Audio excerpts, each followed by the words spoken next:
Media సోదరులకు ధన్యవాదాలు తెలియజేస్తూ ఇవాళ నరసరావుపేట పట్టణంలో రొంపిచెర్ల మండలం తురుమెళ్ల గ్రామంలో చాలా దారుణం జరిగింది. వైసీపీ కార్యకర్తలు తెలుగుదేశం పార్టీ సానుభూతి పరుడు మీద గోళ్లపూడి శ్రీనివాసరావు మీద మరి కర్రలతోటి రాడ్లతో దాడి చేసి మరి 2 కాళ్ళు విరగొట్టడం జరిగింది. ఇది చాలా దుర్మార్గమైన చర్య. దీనికి పూర్తి బాధ్యత గోపిరెడ్డి శ్రీనివాసరెడ్డి బాధ్యత వహించాలి. అదేవిధంగా ఎస్పీ గారు కూడా బాధ్యత వహించాలి. ఎందుకంటే ఎస్సీ కుటుంబం నుంచి రోజు పనికి వెళ్ళి కూలీనాలు చేసుకుని గోళ్లపూడి శ్రీనివాసరావుని ఈ విధంగా దారుణంగా మరి హత్యా ప్రయత్నం చేయడం అనేది చాలా దారుణం. ఇది పూర్తిగా గోపిరెడ్డి శ్రీనివాసరెడ్డి కనుసన్నల్లోనే మరి అక్కడ వ్యక్తులు తురుమెళ్ల గ్రామంలో ఉన్న ఎస్సీ వ్యక్తులు 5 కలిసి ఇతని మీద దాడి చేయడం జరిగింది.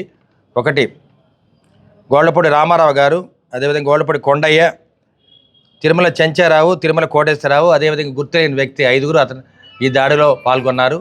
అదేవిధంగా దాడికి ప్రోత్సహించిన వ్యక్తులు అక్కడున్న సర్పంచ్ గాజుల మాణిక్యరావు, అదేవిధంగా చిన్నకోటేశ్వరరావు, కాటం శ్రీనివాసరావు, అదేవిధంగా కాటం నాగాంజనేయులు, వీళ్ళందరూ కూడా ఈ దుర్మార్గానికి ప్రేరేపించిన వ్యక్తులు.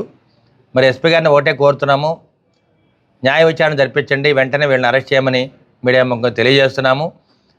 వైసీపీ ప్రభుత్వం వచ్చినప్పటి నుంచి కూడా మరి తురుమెళ్ల గ్రామంలో ఎస్సీల మీద దాడులు చేస్తూ ఉన్నారు. గడిచిన 4 సంవత్సరాలు కూడా ఎన్నో దాడులు జరిగినాయి. ఎస్సీల మీద ఎన్నో కేసులు పెట్టడం జరిగింది.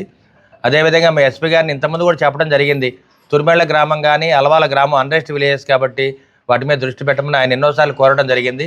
ఎస్పీ గారు దీన్ని పెడచెమని పెట్టారు.